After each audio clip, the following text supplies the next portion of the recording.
Right now I'm going to show you how to finalize your grades for the quarter using PowerTeacher Pro. You will have to do this for each one of your classes. So you'll go into your gradebook, and then I'm just on my score sheet right now.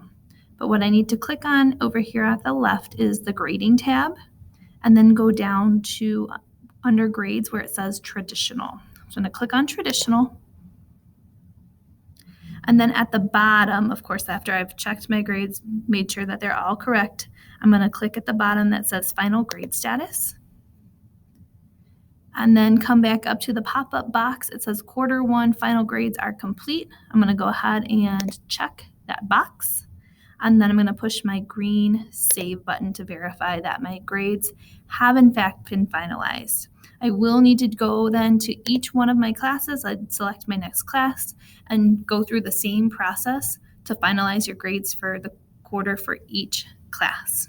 Hope that helps you in finalizing your grades. Congratulations, making it through first quarter here.